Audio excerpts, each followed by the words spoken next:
So Sun International's casino crown has just been stolen by a betting app. Today we're unpacking how this gambling power is shifting, while Liqui Fruit's slogan just got banned, and what Growthpoint's results say about a property market that many thought was dead. Plus, in the Wildcard, the rare sporting hat trick that puts South Africa in elite company. My friends, if you're enjoying the show, be sure to like and subscribe. And now, with all that out the way, let's get into it. So for 25 years, GrandWest in Cape Town has been Sun International's golden goose, a casino so dominant it out-earned every other venue in the group. But this year, the crown has shifted.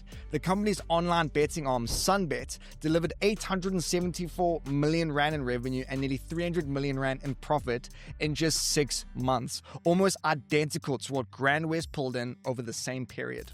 Now, what's striking here isn't just the numbers, but the margins. I mean, both SunBet and GrandWest run north of 33%, but SunBet's edge is widening. I mean, with nearly 500,000 new signups and average daily deposits of 23 million rand, it's scaling faster than any casino ever could. So if you take a step back, the broader industry explains why. You see, back in 2010, casinos made up over 80% of South Africa's gambling market. Today, just 24%. Online now accounts for 70%, and it is only accelerating. So for Sun International, the message is pretty clear. The tables may still be spinning, but the real money isn't being made on the floor, it's being made on your phone. So have you ever wondered why Red Bull says it gives you wings, but with the 3 R's? Well, that spelling tweak wasn't random. You see, a US consumer once took Red Bull to court, arguing that the drink didn't boost his performance and didn't give him the ability to fly. The company ended up having to settle for millions and had to tweak the slogan to make sure that no one could mistake it as a literal promise. So that's the risk with clever slogans. They can backfire. I mean, Subway had to defend its foot-long sandwiches when customers found that they sometimes came up short. Pepsi once faced that lawsuit over its tongue-in-cheek loyalty ad, suggesting that a fighter jet could be redeemed with enough points. There's even that Netflix documentary on it.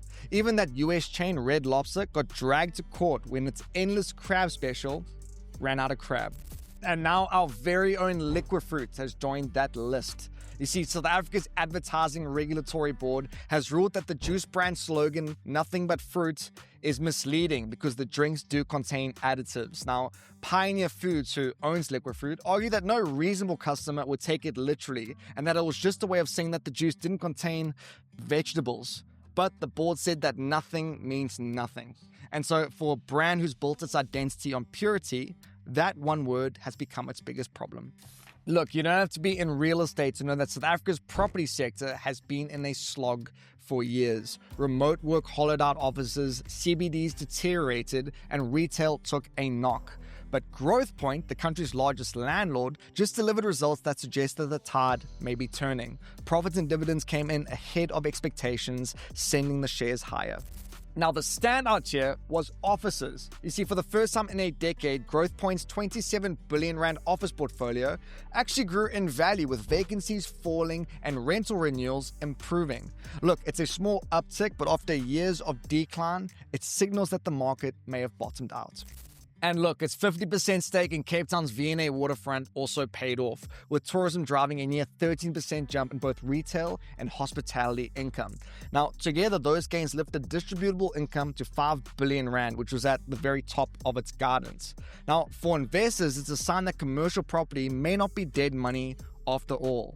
And for everyone else, it hints that South Africa's commercial spaces are finally moving from survival to recovery. And before we move on to our final Bagel Bite of the work week, here's a couple other headlines worth knowing. For starters, Ozempic maker Novo Nordisk is cutting 9,000 jobs, the biggest layoff in Denmark's history, as it battles Eli Lilly in the weight loss drug war. This move aims to save over $1.3 billion after sales have slowed. Ramaphosa has confirmed a state bank is on the way, and he's not ruling out merging African Bank with Postbank. But Postbank still faces governance hurdles before it can be capitalized to provide rural and small business credit. And Binance has partnered with local payments firm Zapper, letting South Africans use crypto at 31,000 merchants, from KFC to Fly-Safair. Now, this is a major push to make digital currencies mainstream, with settlements processed directly in Rand. And on to our final Bagel Bite of the work week. Let's end it in the win column. Let's see what you got. The question is, what is the largest internal organ in the human body? Is it A, the liver, B, the lungs, or C, the heart? We'll give you the answer at the end of the show. And on to our wildcard section. South Africa pulled off a rare hat-trick in international sport between 1995 and 2010. You see, in 1995, we hosted the Rugby World Cup. Next came the 2003 Cricket World Cup, co-hosted with Zimbabwe and Kenya. Then, in 2010, South Africa staged the biggest coup yet, the FIFA World Cup, the first time the tournament had ever been held on African soil. Now, these three global mega events in just 15 years wasn't just trivia, they were milestones in sports diplomacy, my friends. Because you see, that puts us in rare company. Along with England, we're only one of 2 countries to have hosted all 3 events. But the story doesn't end there. We're gearing up to co-host the Cricket World Cup again in 2027, and government has reportedly backed the idea of a 2035 Rugby World Cup bid, though questions do remain over whether or not the numbers would add up. So now all that's left is one Olympics on home soil in my lifetime, and then I can rest easy. And as for that Bagel Bite, the answer is the liver, the largest internal organ in the body, handling everything from detoxing your blood to storing important nutrients. But here's the twist. The actual largest organ of them all is your skin. Most people forget that, and yet it's working non-stop as the body's first line of defense. And my friends, that's it for today's show, and that's it for the work week. Thanks so much for tuning in. Hope you guys have a cracker Friday, a fantastic weekend. Enjoy the downtime, be kind to one another, and I'll catch you all same time on Sunday evening. Cheers.